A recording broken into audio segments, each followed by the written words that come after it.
De jeito nenhum. É? Se tocar. Eu vou estar agora para ver na porta. Você cai no preto, foi? Ah, que eu estou no preto. É o branco. O preto está funcionando bem, até não funciona, não é aqui não. Aí é no branco. Graça, misericórdia e paz da parte de nosso Senhor e Salvador Jesus Cristo. Amém? Nós vamos abrir nossa Bíblia na primeira epístola de Paulo aos Coríntios, capítulo 15, e vamos ler daqui 3 versículos.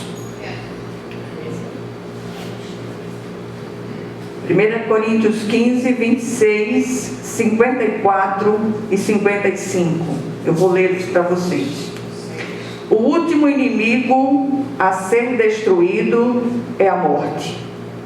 Quando, porém, o que é corruptível se revestir de incorruptibilidade, e o que é mortal de imortalidade, então se cumprirá a palavra que está escrita: a morte foi destruída pela vitória. Onde está a morte, a sua vitória? Onde está a morte, o seu aguilhão? Amém? Vamos orar. Senhor nosso Deus e nosso Pai Celestial, vem falar ao nosso coração no dia de hoje, de modo especial. Vem renovar o nosso ânimo, as nossas forças. Sopra sobre nós um sopro do céu, Senhor, para que possamos ser revigorados em nome de Jesus. Amém. Essa semana foi uma semana de muitas notícias de pessoas que partiram, familiares que partiram. E chegaram aqui as notícias e os pedidos de oração por esses familiares que ficaram. E eu disse: Jesus, eu queria trazer uma palavra que fosse, no geral, uma palavra consoladora. Que nós possamos nos aquietar, porque a morte, ela está com os dias contados. Amém? Glória a Deus. E eu queria trazer à igreja essa palavra de consolação. Esse capítulo 15 é o grande capítulo da ressurreição. E aqui encontramos as palavras consoladoras do apóstolo Paulo em relação a esse último e terrível inimigo a ser vencido, que é a morte. Não fomos criados para morrer. A morte entrou no mundo como salário do pecado. A Bíblia diz isso: um duro e doloroso salário, diga-se de passagem. Contudo, podemos encontrar no comentário do Dr. Shedd, que eu transcrevi para trazer para vocês, sobre essa passagem, algo que nos traz grande alegria. Diz ele: a morte será destruída com efeito retroativo, devolvendo a vida a todas as suas vítimas, de todos os tempos. E aqui cabe um alto e sonoro aleluia. Glórias sejam dadas ao Senhor. Os versículos que nós lemos, eles trazem 3 verdades consoladoras em relação à morte da morte. Vamos ver. A morte será o último inimigo a ser vencido. Então, o primeiro comentário aqui é que o último inimigo a ser destruído é a morte. Ela está com os dias contados. Segundo, a vida vencerá a morte. E aí eu repito a leitura do versículo 54. Quando, porém, o que é corruptível se revestir de incorruptibilidade, e o que é mortal de imortalidade, então se cumprirá a palavra que está escrita: a morte foi destruída pela vitória.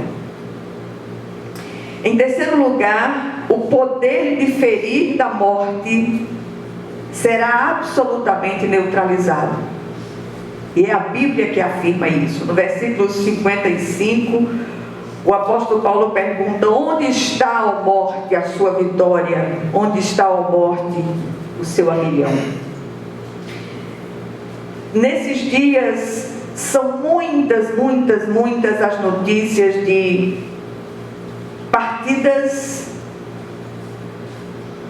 partidas de pessoas já idosas, partidas de pessoas que estavam doentes, ainda jovens e que se foram. Essa semana foi uma semana pesada, porque por mais que a gente tenha fé, a gente não foi preparado para morrer. A morte entrou de gaiata no navio, como se diz na música popular. E eu queria trazer algumas considerações sobre esse assunto tão evitado por muitos. Eu vou mandar essa mensagem, esse sermão para essas pessoas com as quais falei nesses dias. E a primeira consideração, o profeta Isaías, no capítulo 25, versículos 7 e 8, traz mais luz a este assunto tão complexo quando diz: neste monte ele destruirá o véu que envolve todos os povos, a cortina que cobre todas as nações. Destruirá a morte para sempre. O soberano Senhor enxugará as lágrimas de todo o rosto e retirará de toda a terra a zombaria do seu povo. Foi o Senhor quem disse. Isto significa o fim da morte. Amém? Glória a Deus. Enfim a morte morrerá, e morrerá para sempre. Será tragada pela vitória, pela vida que é o próprio Cristo. A ressurreição dele nos aponta esta realidade. É um penhor, a garantia da nossa própria ressurreição. Segundo lugar, Jesus, diante da notícia da morte do seu amigo Lázaro, chorou.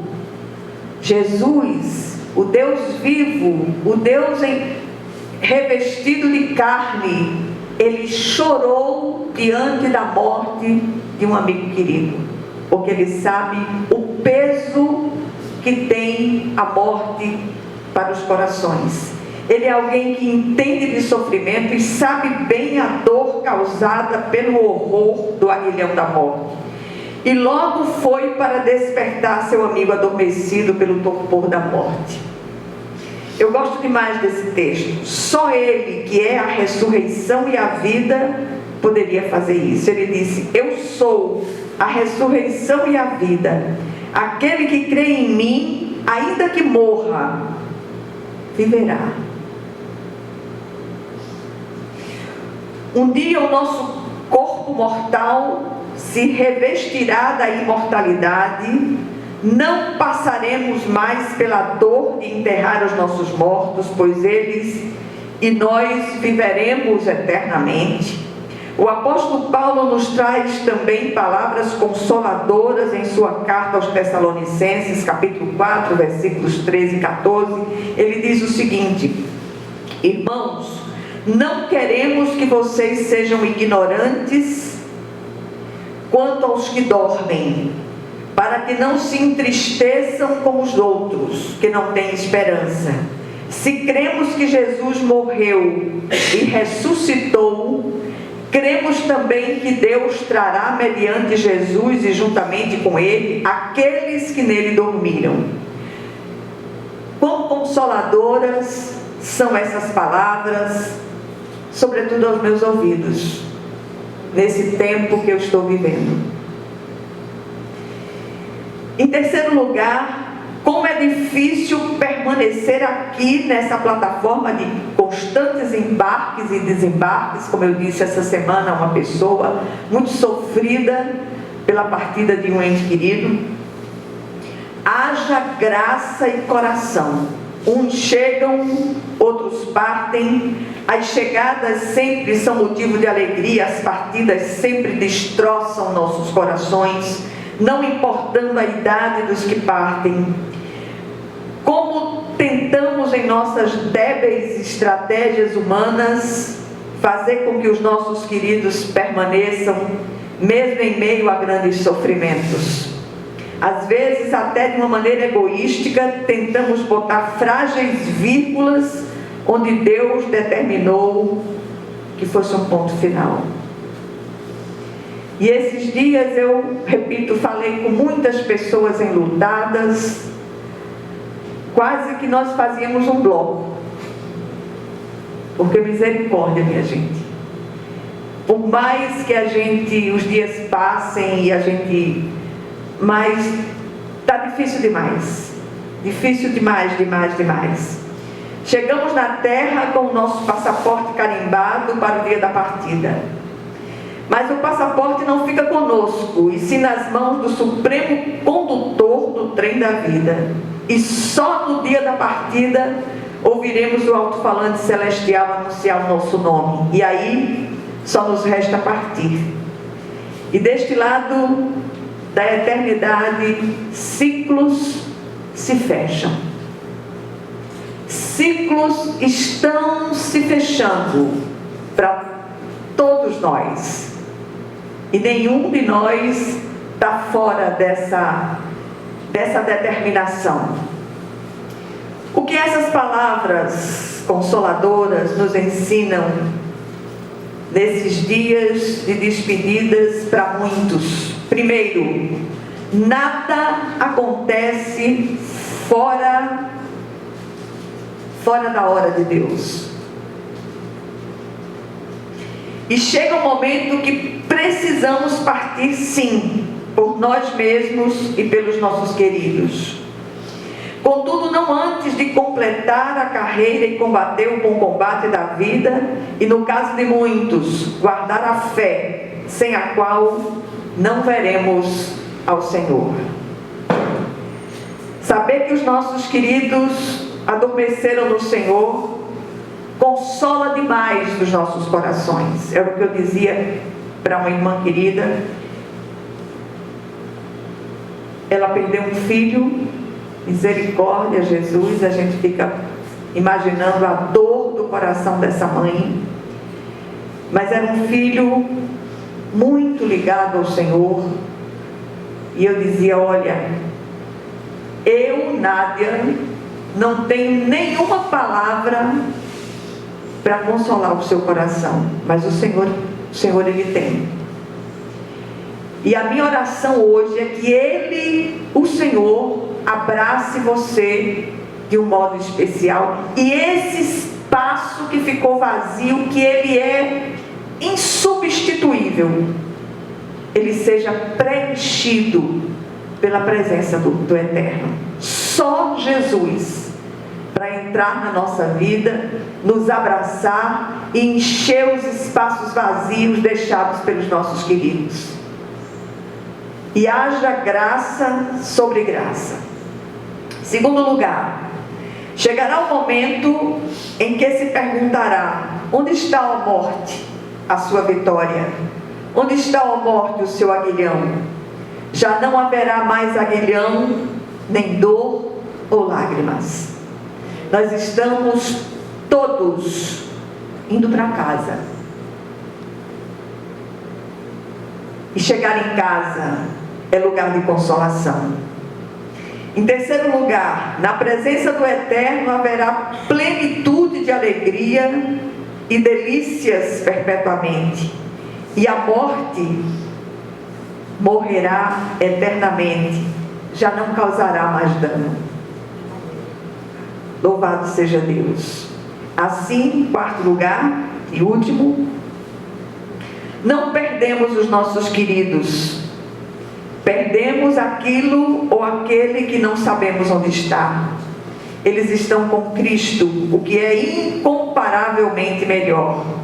Que Ele, em sua infinita misericórdia, continue enchendo os espaços vazios em nossos corações pela ausência temporária.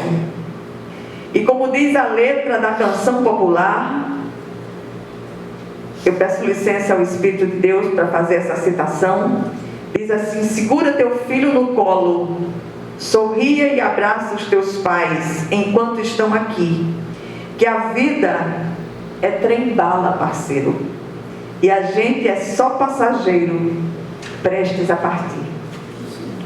Que o Senhor, Ele visite os nossos corações, visite os corações daqueles que nos ouvem pelo vídeo, e, sobretudo, que o Senhor nos abrace. Estamos todos carecidos de um abraço de Deus. Amém? Vamos orar uns pelos outros.